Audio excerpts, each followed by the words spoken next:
Welcome in, ladies and gentlemen, to another edition of the On the Pony Express podcast. I'm Billy Embody. Happy Friday. Another SMU Spring Football Position Preview on deck for you guys. And we move into my old position, quarterback. And now that Alex Padilla, the Iowa transfer quarterback, is in school, ready to go for spring ball, I know the quarterback room's set. The transfer portal window's closed. Tanner Mordecai moves on. It's time to jump in and preview everybody's favorite position to debate, to discuss, to criticize, to praise, and that is quarterback. Look, I think looking at what SMU has to accomplish with this position in the spring is very clear to me. Number one, Preston Stone, coming off of that collarbone injury that required surgery and ended his season, he's got to get back into the groove. Has taken a lot of time off of throwing, is in spring workouts right now. They released a video showing him leading the team, breaking them down.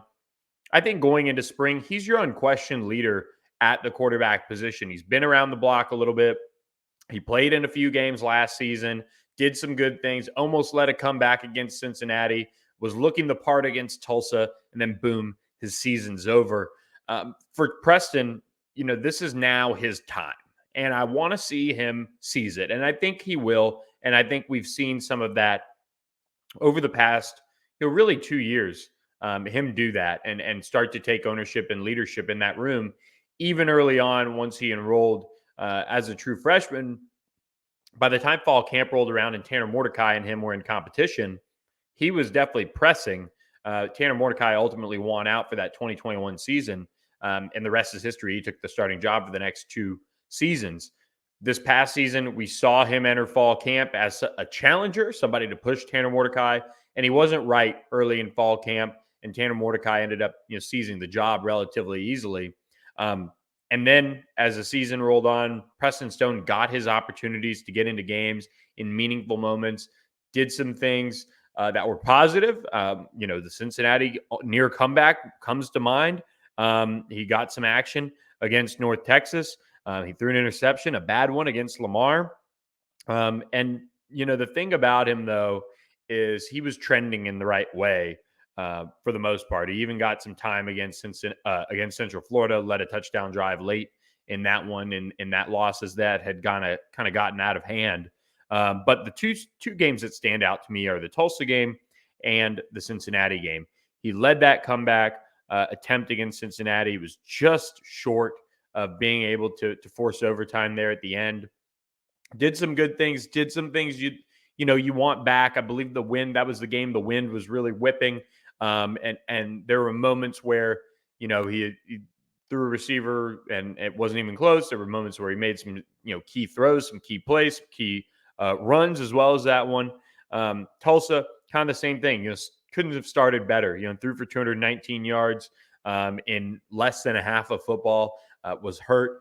Kevin Henry-Jennings came in and led them on that drive. I believe it finished with a field goal before the half, but that game showed that after all those years of going up to Tulsa and SMU being unable to do it, obviously he didn't play the whole game, but they were looking like a team that was going to run away with it when Preston Stone was at the helm. I feel like you're encouraged going into spring ball with what Preston Stone brings to the table. And that's why when it came to a quarterback and bringing in a transfer, SMU didn't really look into one of those high-profile transfers. I talked to multiple sources about this. Jake Garcia enters the transfer portal from Miami. Everybody goes, this is it. Here's a huge quarterback transfer that has ties to the program with the coaching staff that was there and that recruited him to Miami.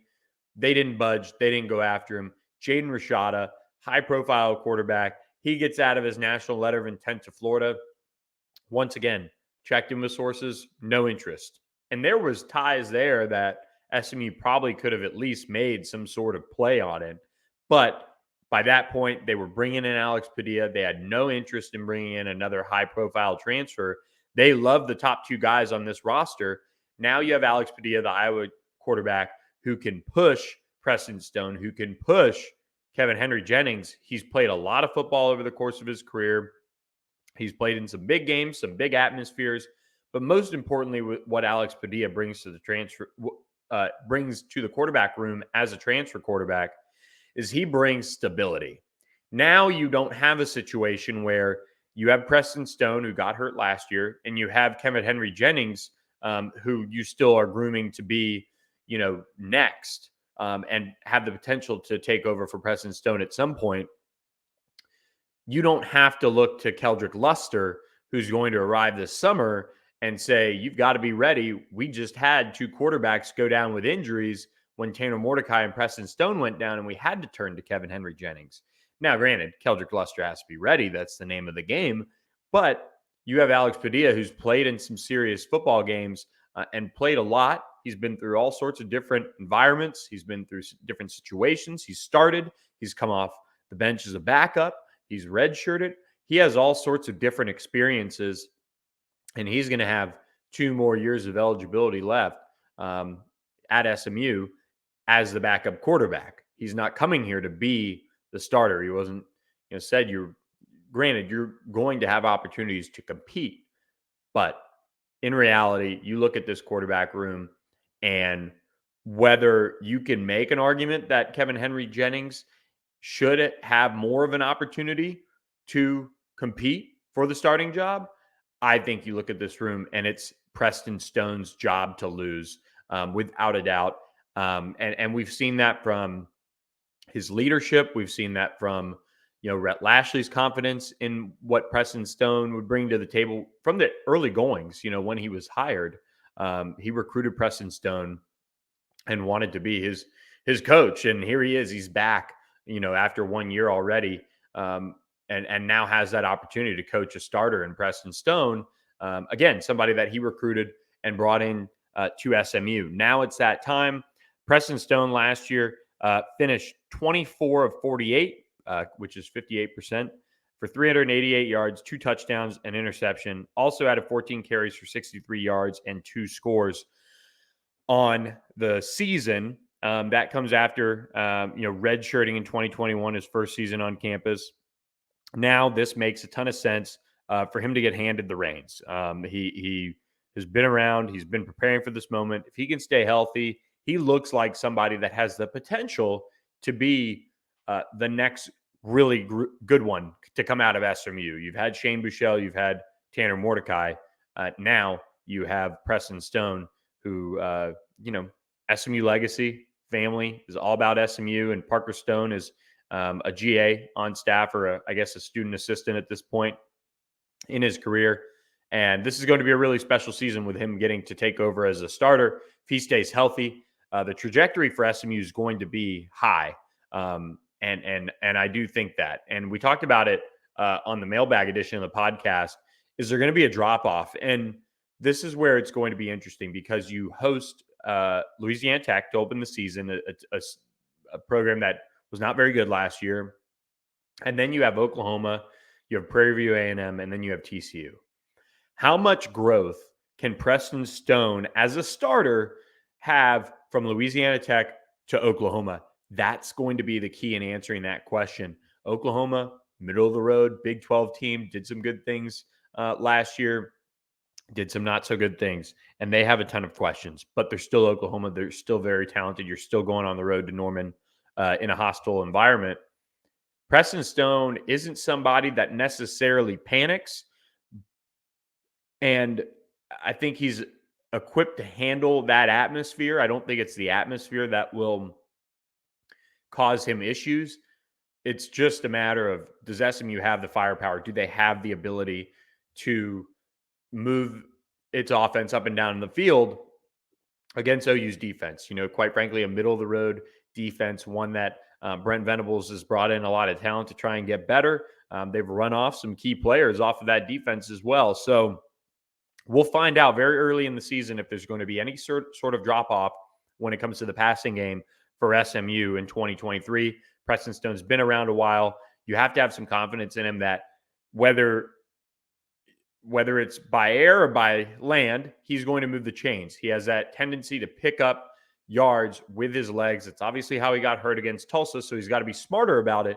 But he has that natural timer in his head that says, okay, it's time to take off and go. In practice, you see a lot of him extending plays and sometimes kind of overextending and getting into trouble. Well, when you're in the game and you're not being, tagged in terms of, being tackled, you can go ahead and tuck it and run rather than trying to keep a play alive in practice to throw a football down the field in a practice setting and get that extra rep. Now he's going to be able, as a starter, to know, okay, I've got to be smart about how I run and when I get down and all those things. But at the end of the day, too, that's a part of Preston Stone's game. It's been a part of his game since high school. His natural, almost a commitment to tuck it and run when there is not an opening there to complete a pass is very important when you look at the offense, because at times, if you have a quarterback that does that, sometimes it can not necessarily get choppy, but it just looks a little different. So SMU is going to have a different look at quarterback in 2023 than it did when Tanner Mordecai was at the helm, who did not want to throw the football or did not want to run the football, but could have, honestly, a little bit more over the course of his career, a little bit better. That's going to be the X factor, is honestly Preston Stone's legs and his ability to use them, as well as staying healthy when he does run the football. So Preston Stone comes in, I think, is your obvious starter. You have Kevin Henry-Jennings, who did some awesome things last year in 4 games as he redshirted. He completed 17 of 22 passes, which 77% completion percentage, for 205 yards, a touchdown, and also ran 5 times for 8 yards. The plays he had against Tulane were in complete mop-up duty. He was 3 for 3 for 31 yards. But in Tulsa and in Memphis, he went 8 of 11 for 91 yards and a touchdown against Tulsa. And against Memphis, he went 6 of 8 for 83 yards and added 2 rushes for 7 yards. That game against Memphis, when he came in and when Tanner Mordecai got hurt and he came in and marched him down the field 97 yards, that was when I really said, you know what, I think SMU has 2 really good quarterbacks on its hands. And whether you're in the camp that Kevin Henry-Jennings should get more of an opportunity to really be that starter, or you're dead set on Preston Stone, it's okay that SMU has 2 really, really talented quarterbacks. And especially in Kevin's sense, and this dates back to his days at South Oak Cliff, he has that dog in him. He has that leadership that is just raved about. They still talk about it at South Oak Cliff, and they won just another state championship this year. They still bring up Kevin and what he did and what he brought to the table and how much he did for SOC in terms of building them into this now multi-year in a row state champion. A lot of that is because of what Kevin Henry-Jennings did there. So 2 really talented quarterbacks that are homegrown for SMU that are going to be on the roster in the spring. They'll also have Alex Padilla, who's going to come in and start competing. He's somebody that comes from a pro-style offense. I think he wants to be a coach at some point down the road. So for him, probably getting out of that Iowa offense is probably for the best, to really kind of, give yourself a different environment to learn and a different scheme to pick up. That's the type of thing that I think he'll need when it comes to being a coach. And look, I'm trying not to write off Alex Padilla, but at the end of the day, he's played a lot of football. You kind of know what you're getting. This is a backup quarterback at a Big Ten school who had some spot duty this past year. He started a few games in 2021, but in 2022, he was very much the backup quarterback and then ended up playing extended time against Nebraska this year. So SMU has now solidified its room. They'll have Keldrick Luster, the McKinney quarterback, come in over the summer. They've got some walk-ons there on campus this spring. But this is now a room that when you look at it for spring practice, you have Preston Stone, who's going to be coming back from the injury. He's going to be working himself back into throwing shape and building back up that arm. Then you have Kevin Henry-Jennings, who enters year 2 on campus, which is going to be exciting to see his growth and what he can do. And then you have Alex Padilla, a veteran who's coming in to push, coming in to be good in the room. That's something that I feel like SMU, with quarterback recruiting, it just comes up a little bit more and more with the staff. And it's something they touched on when they talked about, their loaded quarterback room at Miami with De'Aaron King and Tyler Van Dyke and Jake Garcia and there's I think one other one in there. They really focused on how well those guys work together, and I think that's something that they really try to impress upon their guys here at SMU, because now this room has legit competition. It has two guys that have played a lot in 2022, both with good things on their resume. But at the end of the day, this is a job that I expect Preston Stone to win, to take the bull by the horns, to be the team leader. He's been around for a while now, and I'm looking forward to watching him in spring ball do that and get that first experience as a starting quarterback, and what a starter really should go through in terms of leading the team. And he'll get that first look really in spring ball, whether Rhett Lashley names a quarterback or not. I think a couple things that they really all need to work on. Obviously, Alex Padilla, he's going to be here learning the playbook. When it comes to Preston Stone, I think you want to probably try to find a way to work on his consistency in terms of decision making at times. Sometimes, he would just throw the ball down the field and hope for the best, at least when he got in games. And if you go and watch him in practice, he definitely extends plays, and he's very smart about throwing the football away when there's something not there. So sometimes in the games when we saw him a little bit this year, there were times when he forced it. He had the bad interception against Lamar. He had a couple, I think, against Cincinnati that he got bailed out of in terms of one was a PI, I believe, down the field he got bailed out of. And then another one was a forced throw. But look, I mean, that's going to happen. It's just something that he's got to just continue to work on as he gets more and more reps. So he also has to develop a rapport with Keyshawn Smith, the new wide receiver addition from Miami as well. So Kevin Henry-Jennings, this is his time to really settle into year two, hone in on his craft, and just keep getting better. I mean, he's somebody that has played a little bit of football, got his feet wet. He isn't fazed by anything. So just continuing to pick up that offense and build that rapport with the receivers, as it's probably going to be Preston Stone's show. So a lot of the work is going to be getting him ready to go for the 2023 season. So with that, guys, want to preview the quarterbacks. We'll be back next week with another edition of the On the Pony Express podcast, continuing to break down all the latest on SMU. We'll have another position preview to cap next week, so be sure to tune in for that. And then we'll be in a dead period. National Signing Day will be over. All those things will be behind us. Recruiting will be behind us. And we'll kind of turn it into overdrive, previewing spring practice for SMU, which begins in March. So appreciate you guys listening. Thank you guys for subscribing to ontheponyexpress.com. Please check us out. You can get online for just $10 a month. So check that out.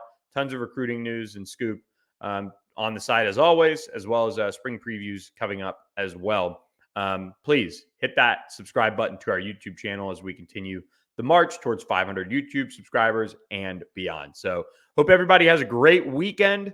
Enjoy the NFC and AFC championship games, and we will talk next week on another edition of the On the Pony Express podcast. I'm Billy Embody. Thanks for listening.